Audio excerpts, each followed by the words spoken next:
Ngutang, saya ngutang tapi sampai 8.000 triliun, mikir nggak anak cucu yang nanggung? Mau dua mana mikir ke situ. Bapak, VT saya banyak loh yang mengungkap tentang hutang negara, ya. Bahkan kalau saya live, saya selalu bahas tentang hutang negara. Ya, mungkin Bapak yang tidak paham tentang hutang negara. Saya akan jelaskan sekali lagi, ya. Mumpung saya lagi ada semangat untuk menjelaskan, supaya apa? Bapak tidak menyebar hoax, ya.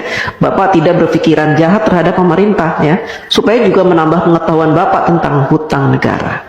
Ya, mudah-mudahan saja penjelasan saya nanti membuat Bapak agak terbuka matanya, kupingnya, ya, pikirannya, wawasannya.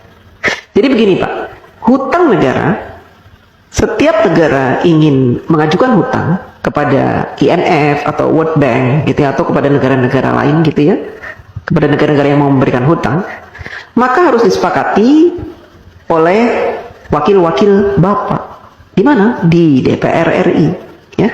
Bentuk negara kita memang mempunyai aturan seperti itu. Presiden tidak bisa memutuskan segala sesuatunya, apalagi perkara hutang sendirian. Jadi harus dinegosiasikan dengan DPR. Dan DPR punya peraturan bahwa negara tidak boleh berhutang, ya, yang mana pembayarannya, cicilannya itu melebihi 60% dari penghasilan negara.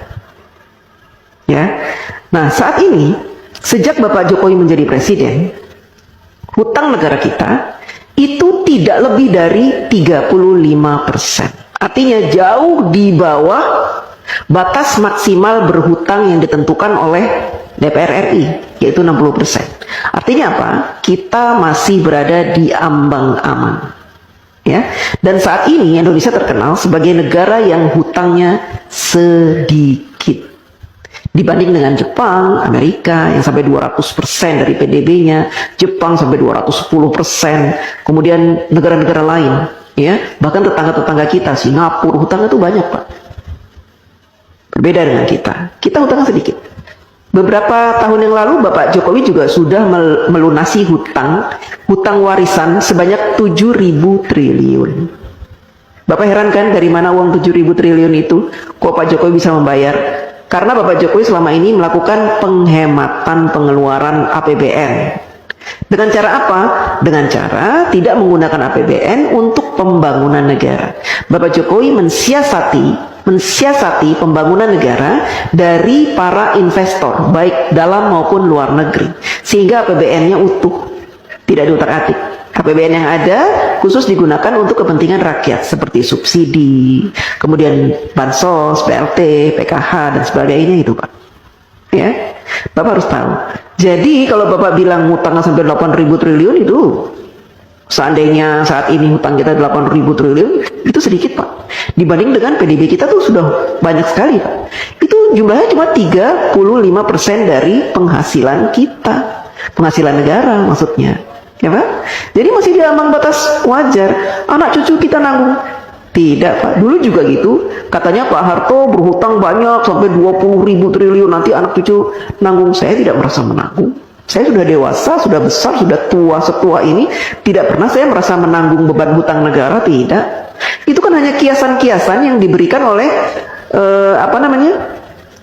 orang-orang yang membenci pemerintah. Ya, jadi mereka membuat rumor-rumor seperti itu. Supaya apa? Supaya kita membenci pemerintah.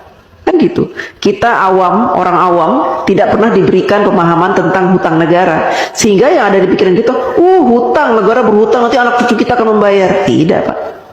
Ya, selama pemerintahan itu baik, memberikan kesejahteraan kepada kita, memberikan gaji UMR yang pantas, ya, kemudian memberikan peluang-peluang untuk usaha sehingga kita punya penghasilan setiap bulan dan memberikan lowongan-lowongan pekerjaan yang sangat banyak, maka kita tidak terbebani oleh hutang negara Pak.